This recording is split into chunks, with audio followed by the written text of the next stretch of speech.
Figure out that the undead player is way over there. Alright, now with the undead player. If you're watching the undead player perspective, you might have missed it.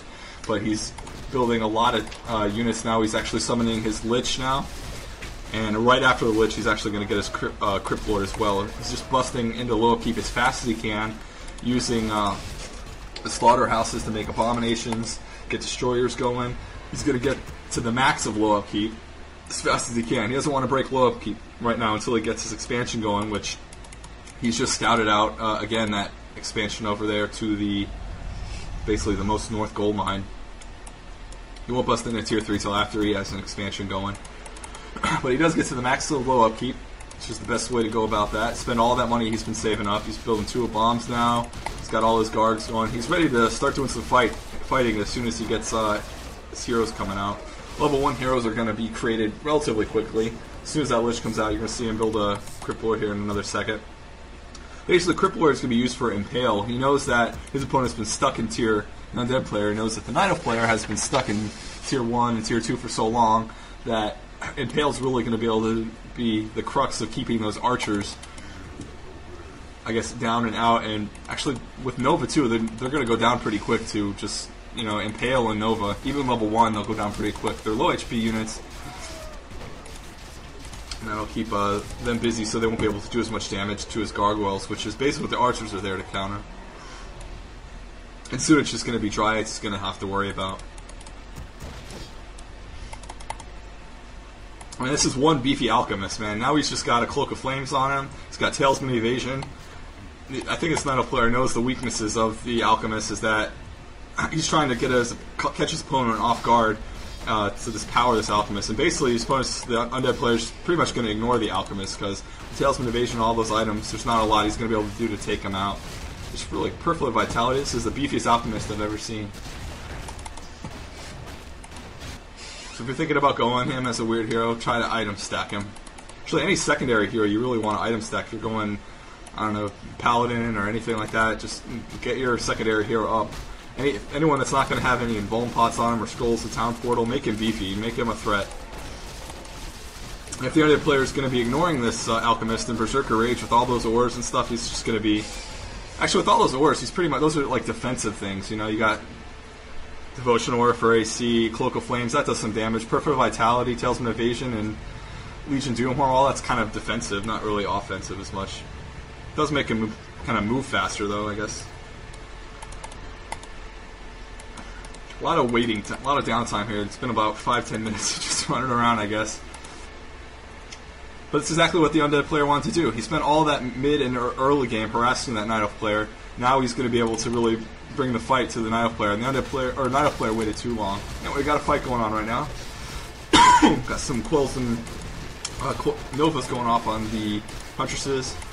And you see the Gargoyles actually picking off each Huntress one by one. And then they move directly to the Dryads because they have unarmored. And they're going to quickly bring the Dryads down. Skull protection popped by the Night Elf player. And he's not really focus firing with his archers, and that really hurts him here. He's just basically, his archers are now his front line, and they're getting impaled. He's in a really bad situation. He had a similar-sized army going into that. He dropped down to 55 food, and the undead player was at like 70-something. Now he's at 69. Definitely a win for the undead player at that point. Night Elf player actually missed an entangle on the Crypt Lord and entangled one of the abominations. I don't know if he meant to do that or not, but... It's pretty close, he probably could have. The Crypt Lord almost died, but got saved by a coil and had to use a health pot. Most of the undead player are just really patient, playing really defensively. I see that a lot in games lately. People just play very, very defensively and wait until they have almost a sure thing advantage before they go in and try to do any type of moves there, any offensive moves. Just waiting around, a lot of defensive. Wait until you can counter your opponent, make them make the first move, and then beat them at that, and then they'll be weaker when you try to go in for your push.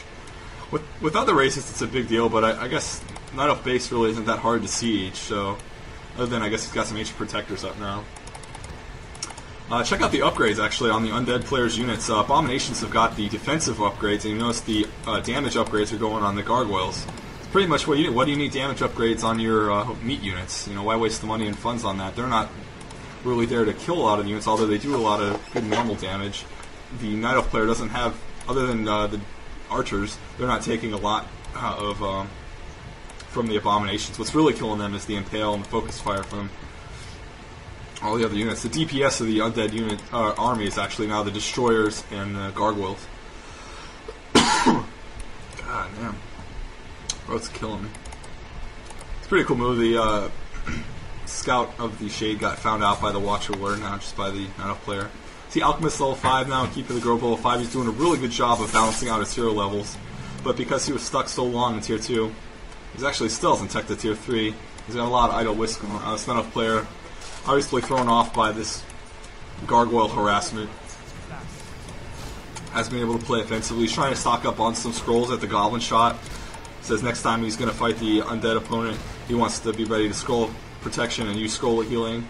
Scroll of healing actually a little bit less effective versus this focus fire type, but now that I guess the only focus fire he's going to really have to deal with is from the gargoyles. The rest of the damage he's going to be able to heal up with those scrolls of healing really well. Alright, back to the army size. Got 68 food versus 77. The undead's got a little bit of an advantage there. Hero levels, though, level 1, still level 1 Crypt Lord, level 2 Lich now.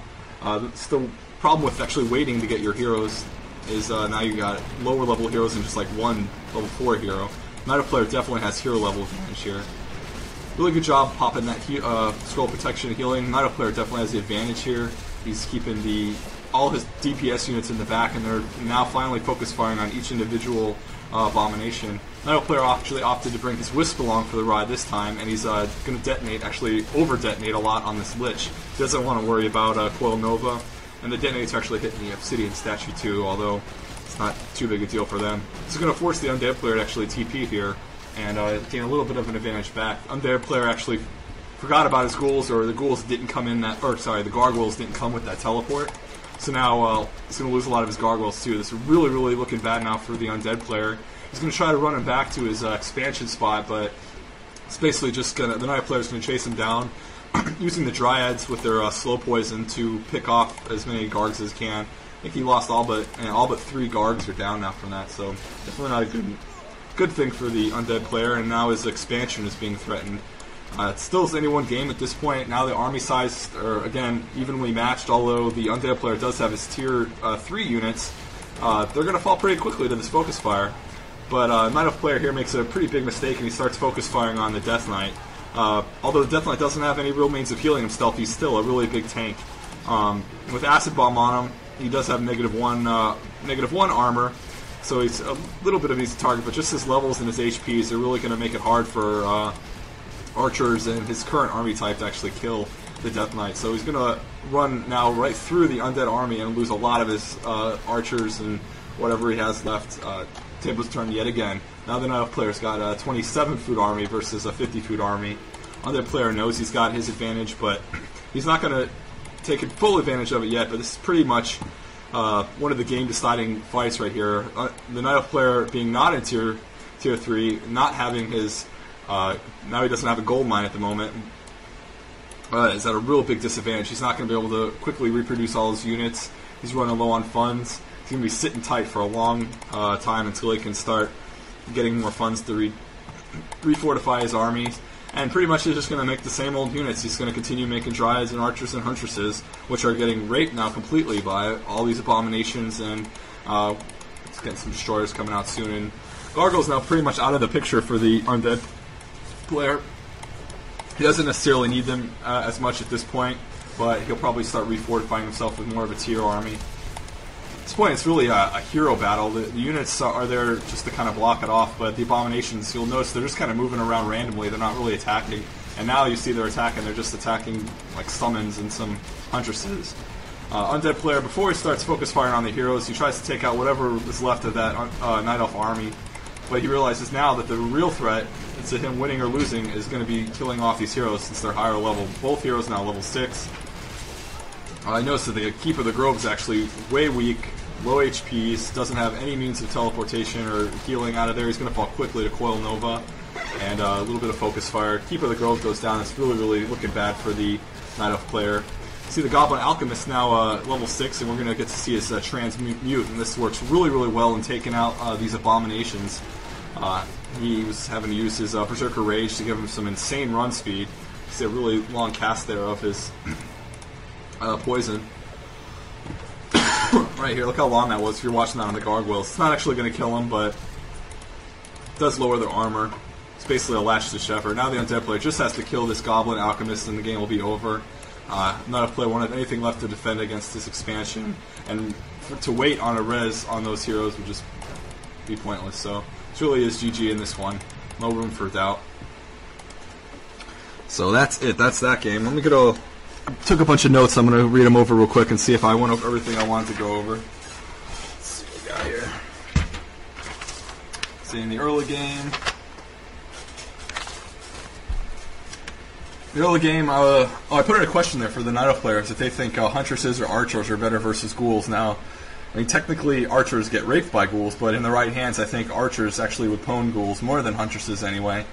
More than Huntresses, just because the focus fire would easily, take them out, especially in the early game. But you just got to make sure not to lose them because they're low HP too, and they're ranged, and they take extra from those Ghouls. So, I guess it depends what hands they're in, but maybe average level play, I say stick with Hunts, but a little bit more advanced if you want to try to be annoying and do those hit and run types tactics. Archer's definitely the way to go versus almost anything that.